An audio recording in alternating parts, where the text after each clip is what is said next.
ऋतु की एक pottery shop थी जहाँ पे वो तरह तरह के गमले और पॉट्स वगैरह बनाया करती थी। और उसे अपने इस काम से इतना ज़्यादा प्यार था कि उसकी अर्निंग भी यही थी और उसका पैशन भी यही था। और उसे हर टाइम पॉट्स बनाना और उनको डेकोरेट करना बहुत पसंद था।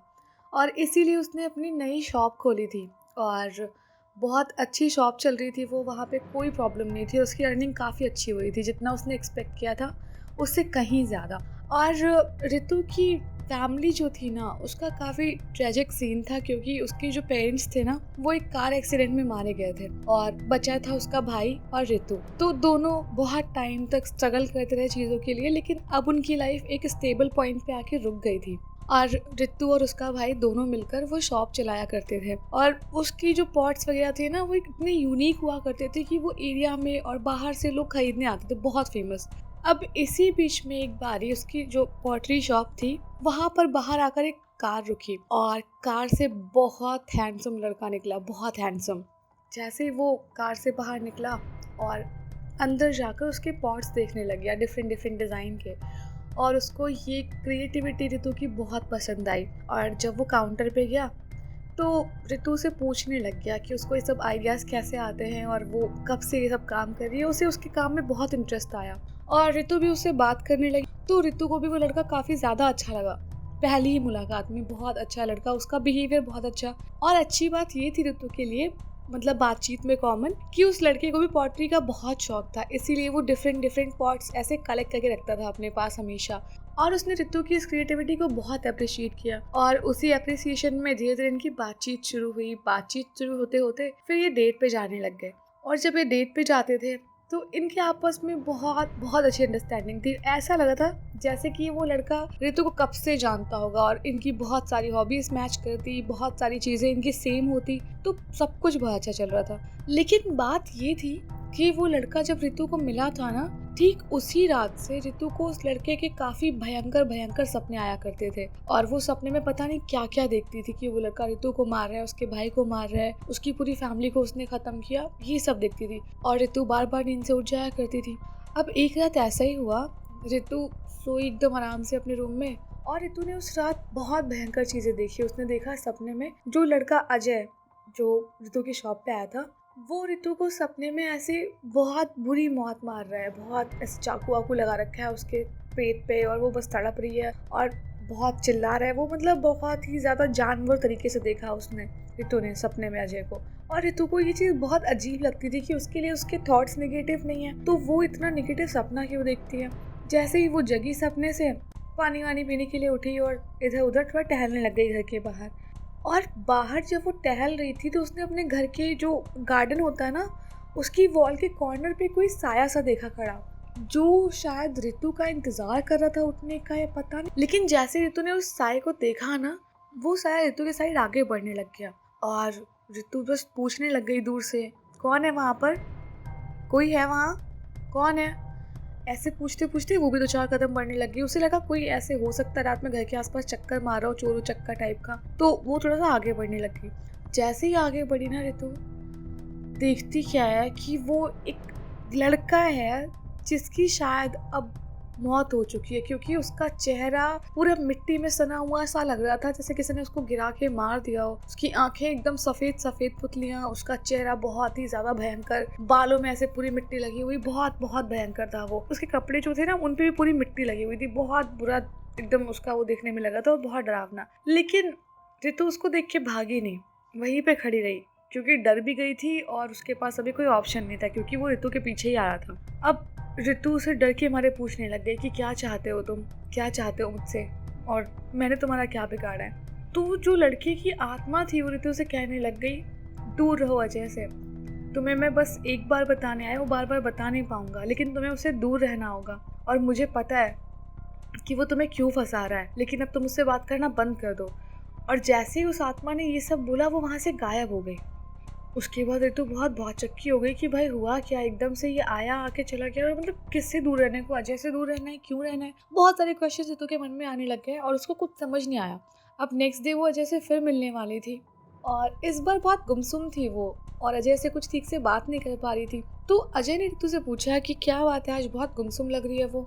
तो ऋतु पहले कंफ्यूज थी, बताए ना बताए, लेकिन उसने सोचा कि बता ही देती हूँ। तो ऋतु ने बोला कि जब से मैं तुमसे मिली हूँ, पता नहीं क्यों, लेकिन मैं ऐसे ऐसे सपने देखती हूँ, और कल मैंने ऐसा ऐसा देखा कि कोई मुझे आके ऐसा ऐसा बोल रहा था कि तुमसे दूर रहने को, और ये सारी चीज़ें। उसने मुझे कोई नुकसान नहीं पहुंचाया, लेकिन तुमसे दूर रहने को कहा है। तो अजय ने इस बात को मजाक में डाल दिया कि पागल हो तुम भी सच में, और मैं समझता हूँ तुम परेशान रहती हो, तुम्हारा भाई छोटा है और तुम्हारी फैमिली में सिर्फ तुम उसको संभालने वाली, तो हो सकता है तुम्हें बहुत स्ट्रेस रहता होगा, और मैं तुम्हारी लाइफ में आया हूँ तो तुम्हें डर होगा कि मैं तुम्हें तुम्हारे भाई से दूर ना कर दूँ, है ना, इसलिए तुम ऐसा कर रही होगी। यार तुम टेंशन मत लो, मैं तुम्हारे भाई को भी बहुत अच्छे से रखूंगा। और ये सब बोल के उसने इस बात को मजाक में डाल दिया, और रितु को भी लगा कि हाँ ठीक है भाई, हो सकता है ऐसा सपना भी होगा, और क्या पता, स्ट्रेस तो रहता ही था उसको, तो हो सकता है स्ट्रेस की वजह से सब कुछ दिख रहा हो। कुछ दिन बीत गए, कुछ महीने बीत गए, चीजें ऐसी ही चलती रही, और वो आत्मा आए दिन रितु को ऐसे ही बस बोलने आती थी कि दूर हो जाओ, अभी भी तुम्हारे पास वक्त है, मैंने अपनों को खोया है, तुम समझ जाओ।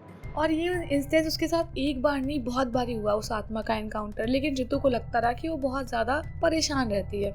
अब महीने जब बीत गए बहुत सारे, तो अजय ने डिसाइड किया कि अब वो रितु से शादी करेगा, और वो इतना ज़्यादा रिच था अजय, तो रितु थोड़ा पीछे हट रही थी कि शादी इससे कैसे पॉसिबल होगी, इसकी इतनी बड़ी फैमिली है और सभी लोग इतने पैसे वाले हैं, ये तो हमारा स्टेटस बराबर का नहीं है, कैसे शादी हो सकती है। अजय ने बहुत समझाया कि स्टेटस की बात नहीं है, तुम मुझे पसंद हो, तुम्हारा भाई जो भी तुम्हें उसको टेंशन है सब कुछ मैं संभालूंगा, उसकी पढ़ाई लिखाई सब कुछ मैं करवाऊंगा, तुम बस मेरे लिए हाँ कर दो। बहुत समझाया बुझाया अजय ने, और रितु को अजय तो बहुत पसंद था, लेकिन बस वो डरती थी एक अमीर घर में शादी करने से, क्योंकि कहीं ना कहीं बहुत गैप था उसके और अजय के स्टेटस में। यार अजय के बहुत फोर्स करने पे रितु ने अजय के घर वालों से मिलने का डिसाइड किया, और जैसे रितु अजय के घर वालों से मिलने गई ना, तो देखती क्या है कि अजय की फैमिली में 6-7 लोग ऐसे लाइन से बैठे हुए हैं, और चौंकाने वाली बात ये थी कि उनमें से कोई भी लेडी नहीं थी, सारे जेंट्स बैठे हुए थे, एक भी लेडी नहीं। और अजय मिलवाने लग गया कि ये मेरे पापा है, ये मेरा भाई है, ये मेरा कजिन है, ऐसे करके। तो रितु ने अजय से कहा कि अजय तुम बुरा मत मानना, लेकिन तुम क्या मुझे एक बात बताओगे? अजय ने बोला हाँ। तो रितु ने बोला कि यार तुम्हारे घर में कोई भी फीमेल नहीं है और तुमने मुझे कभी ये बात नहीं बताई। तो अजय बहुत इमोशनल होके बोलने लग गया कि यार मैं तुम्हें ये सब बताता, लेकिन मैं अपनी माँ के बहुत करीब, और उनका मैं जिक्र नहीं करना चाहता हर बारी, और मेरी चाची थी, हम लोग बहुत खुश रहते थे, ये सब बातें, लेकिन एक बार एक्सीडेंट में सबकी मौत हो गई, हम बचे हैं। और ये सब बातें जब हो रही थी तो अजय के पापा आ गए वहाँ पे, और रितु को बोलने लग गए कि बेटा हम बहुत अनफॉर्चुनेट लोग हैं, क्योंकि हमारे घर में जितनी भी लेडीज़ होती है ना, उनकी लाइफ बहुत कम होती है, पता नहीं क्यों, और उम्मीद करता हूँ कि तुम पे ये काला साया नहीं पड़ेगा किसी भी चीज़ का। अब ये सब लोग बातें जब कर रहे थे तो रितु को बड़ा अजीब सी फीलिंग आ रही थी, क्योंकि बार बार ये लोग अपने आप को ना साफ कर रहे थे, कभी मुंह पे बार बार हाथ लगा रहे हैं, कभी ऐसा लगा जैसे बहुत कंट्रोल कर रहे हो अपने आप को, कोई चीज़ करने से अपने आप को रोक रहे हो। बहुत ज़्यादा रितु देख रही थी, लोगों को उसको बहुत ऑकवर्ड फील हो रहा था, और 6-7 लोगों के बीच में रितु अकेली, उसको वैसे ही बहुत अजीब लग रहा था। रितु ने बोला कि ठीक है, मैं आप थोड़ा सा इधर उधर देख के आती हूँ घर। तो अजय ने बोला कि भाई तुम्हारा ही घर होने वाला है, जितना मर्जी घूम लो। रितु टहलने लग गई और जाते जाते वॉशरूम चली गई। वॉशरूम में जैसे ही घुसी ना, ऐसे हाथ वगैरह धो रही थी, और जैसे उसने सामने शीशे पे देखा ना, जो अजय का बड़ा भाई अभी मिला था उसे बाहर, वो बिल्कुल डिफरेंट रूप में, उसके 2 लंबे लंबे दांत, उसके पूरे चेहरे पे एकदम खून लगा हुआ, उसका स्किन जैसे ऊपर की स्किन हट जाती है ना, वैसी स्किन एकदम नुची हुई, बहुत डरावना लग रहा था। लेकिन जो कपड़े थे ना, उससे समझ में आया था कि उसका बड़ा भाई है, और वो बस रितु की साइड आगे बढ़ ही रहा था कि तब तक अजय आ गया, और अजय रितु को फटाफट वहां से निकाल के ले आया, और रितु बहुत घबरा गई कि भाई क्या था ये और क्या करने आया था ये। लेकिन अजय ने बहुत समझाया कि ये बड़े भैया हैं, ज़्यादातर इनको प्ले करने का शौक है, तो ये ऐसे ही लोगों को डराते रहते हैं, प्रैंक करते रहते हैं, बाकी कोई डरने की बात नहीं है। रितु घबराई सी तो थी, लेकिन अजय पे उसे इतना ट्रस्ट था कि उस हर बात को वो इग्नोर करती थी, हर बात को। देखते ही देखते अब वो दिन आ गया जब रितु की शादी अजय से होने वाली थी, और अजय की अपनी फैमिली से कुछ और ही डील हुई थी। बात ये थी कि अजय की फैमिली और अजय, ये सारे लोग वैम्पायर थे, और ये लोग सिर्फ और सिर्फ ह्यूमन ब्लड पे सर्वाइव करते थे। इसीलिए उन्होंने रितु को फंसाया, क्योंकि रितु का ब्लड अजय को बहुत प्योर लगा, और बहुत टाइम से ये लोग पीछे लगे हुए थे।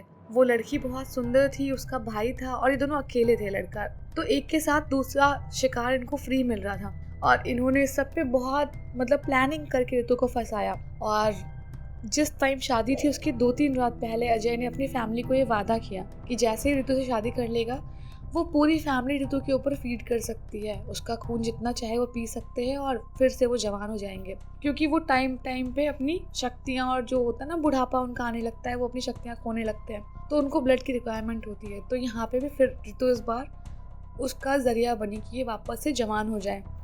अब इन सब बातों से अनजान ऋतु शादी के लिए रेडी हुई, इनकी एंगेजमेंट हुई, इनकी शादी हुई। अजय और ऋतु एक साथ टाइम स्पेंड करने वाले थे कि अजय का मन शायद बदलने लग गया और उसको ये रियलाइज होने लग गया कि ऋतु उसे कितना ज़्यादा प्यार करती है। सब कुछ वो छोड़ने को तैयार हो गई, वो अपने भाई को छोड़ने तक के लिए तैयार हो गई कि ठीक है उससे अलग होके भी रह सकती है। वो बहुत कुछ लगा और अजय को अब बहुत पछतावा हो रहा था कि उसने अपने घर वालों से वादा कर दिया है कि वो ऋतु का खून उनको पिलाएंगे, लेकिन वो नहीं चाहता था कि ऋतु को मारा जाए। तो जैसे ही अजय रूम में आया, ऋतु वहाँ बैठी हुई थी। अजय ने कुछ नहीं बोला, डायरेक्ट ऐसे ही जो गेट था उसको हल्का सा चिपकाया और ऋतु को बोलने लग गया कि मैं तुम्हें कुछ सच बताना चाहता हूँ। और ऋतु ने बोला कि हाँ क्या है, क्या सच बताने वाले हो? तो अजय देखते ही देखते एकदम रूप बदलने लग गया। जो कि अभी बहुत हैंडसम एकदम डैशिंग लड़का था ना, वो एकदम से भयानक वैम्पायर बनने लग गया। भयानक वैम्पायर, उसके हाथों की जो उंगलियां थी एकदम लंबे लंबे नाखून हो गए उसमें, उसका शरीर एकदम से बदलने लग गया और शरीर में ऐसी झुर्रियां पड़ गई जैसे किसी 100 साल के आदमी के शरीर में झुर्रियां होती हैं। उसका चेहरा बिल्कुल बदल गया, उसके बाल एकदम सफेद हो गए और उसकी दांत एकदम बाहर निकल के जैसे खून के प्यासे हो वैसा। ऋतु बहुत तेज डर गई। अजय बोलने लग गया कि तुम डरो मत, और मैं बस तुम्हें दिखाना चाहता हूँ कि मेरी सच्चाई यही है और मैं तुमसे बहुत ज़्यादा प्यार करता हूँ, और अगर तुम चाहती हो मुझे छोड़ के जाना जा सकती हो। और मैंने अपने परिवार से वादा किया था कि मैं तुम्हारा खून उन्हें पिलाऊंगा, लेकिन अब मैं नहीं चाहता कि मैं तुम्हें इन सब चक्कर में फंसाऊं और ये सारी चीज़ें हमारी जान को खतरा बने, और अगर तुम चाहो तो यहाँ से अपने भाई के पास अभी जा सकती हो। अब ऋतु का दिल ये सोच के पिघल गया कि मतलब इतना ऑनेस्ट और इतना प्यार करने वाला इंसान है अजय, कि सब कुछ बता रहा है वो, और वो ऋतु को हर हाल में बचाना चाहता था अपनी फैमिली से। और जैसे ही अजय ने ये सब बातें कंप्लीट की, ऋतु ने डिसाइड किया कि वो नहीं जाएगी कहीं पे भी। अगर अजय मरेगा भी तो उसके साथ वो भी मर जाएगी, लेकिन वो नहीं छोड़ेगी अजय को। अब इन लोगों की बात पूरी हुई कि अजय की पूरी फैमिली ऋतु के रूम में घुसने लग गई और वो लोग ऋतु का खून पीने के लिए एकदम प्यासे हो जैसे बिल्कुल तड़प रहे हो, और ऋतु बस अपने आप को बचा रही थी, भाग रही थी, सामान फेंक रही थी उधर। वो लोग सारे लाइन से ऐसे पीछे पीछे से आए और बस अब ऋतु और अजय थे जो उन लोगों से लड़ाई कर रहे थे। अजय ने बहुत मिन्नतें की कि प्लीज़ उसका खून मत पियो, और मैं तुम्हें इससे ज़्यादा अच्छी लड़की ला के दूंगा या फिर कुछ भी इंसान ला के दूंगा तुम जिसका खून पी सको, लेकिन तुम इसको छोड़ दो प्लीज़। बात ये थी कि लड़कियों को फंसाना आसान था, और कोई भी लड़के से लड़का तो शादी करेगा नहीं, है ना। मतलब कुछ कुछ केसेस में होता है, लेकिन हमेशा ऐसा नहीं होता ना, तो इसीलिए वो लड़कियों को फंसाते थे ज़्यादातर, और लड़कियाँ जल्दी से मैनिपुलेट भी हो जाती हैं, तो इनको फंसा के लेके अपने घर में आना और शादी ब्याह करके उनका खून पीना। लेकिन अब अजय ने ठान लिया था कि वो ये सब पाप और नहीं करेगा। उसने बहुत कोशिश की बचाने की ऋतु को और नहीं बचा पाया, और उसी बीच में उसके जो पापा थे ना अजय के, वैम्पायर, उन्होंने अजय के पेट में एकदम पास में रखा हुआ चाकू मार दिया, जिससे अजय बिल्कुल बुरी तरह घायल होकर तड़पने लग गया, बहुत बुरी तरह तड़पने लग गया, और उसकी आत्मा जैसे शरीर से निकल रही हो, और वो देखते देखते बहुत भयानक लग रहा था, बहुत ही भयानक। जो अजय के पापा थे ना, जो मतलब वैम्पायर थे, उन्होंने अजय के दिल पे बहुत तेज से ऐसे चाकू मारा और अजय का पूरा शरीर और भयानक होने लग गया। वो वहीं पे गिर गया और ऐसा लगने लग गया जैसे अजय के प्राण निकल रहे हो धीरे धीरे, और अजय बहुत बुरी तरह चीख रहा था, बहुत डरावनी चीख थी उसकी। देखते ही देखते अजय का शरीर जो था वो राख में बदल गया, और इससे ऋतु को ये समझ में आ गया कि इनको अगर मारना है तो इनके दिल पे चाकू मारना होगा, जिससे कि डायरेक्ट वहीं चोट लगे और ये मर जाए। ऋतु को एकदम से हाथ में लग गया उसके भाई का दिया हुआ एक चाकू का बॉक्स, जो उसने पता नहीं क्या सोच के मजाक में मस्ती में कि अब तो घर का काम करेगी, सब्जियां काटेगी, तो ये चाकू रख ले, वो बॉक्स दिया था। उसने फटाफट बॉक्स से चाकू निकाले और एक एक करके इन सब के सीने पे बहुत तेज तेज से मारना चालू किया, और जो ये वैम्पायर्स थे ना, धीरे धीरे करके सारे ज़मीन पे गिर गए और वहीं के वहीं मारे गए। और रितु भाग भाग के रोते हुए अपने भाई के पास पहुंची और बहुत तेज गले लगा के उसे रोने लग गई और अपनी सारी कहानी बताई कि वो कैसे वैम्पायर्स के बीच में फंस गई थी और वहां से कैसे कैसे निकली है। और इसी बीच में उसने इतना प्यार करने वाले अजय को भी खो दिया, क्योंकि वो भी एक वैम्पायर था जिसको उसकी फैमिली ने मार दिया था। खैर वो भाई बहन फिर से मिल गए थे और वापस से अपनी लाइफ शुरू कर सकते थे, लेकिन ये एक बहुत ही ट्रेजिक इवेंट हुआ उनके साथ में, जहाँ उनके जज्बातों के साथ खेल गए वो वैम्पायर फैमिली और रितु फिर से एक बार अपने भाई के साथ हो गई और अब शायद वो नेक्स्ट टाइम किसी पर भरोसा भी नहीं कर पाएगी। तो अगर आपको स्टोरी अच्छी लगी तो वीडियो को लाइक कर देना और कमेंट करके बताना स्टोरी कैसी लगी। और यार सब्सक्राइब करना तो मत ही भूला करो यार, तुम लोग सब्सक्राइब कर देते हो लेकिन मैं फिर भी कहती हूँ सब्सक्राइब करना मत भूलना।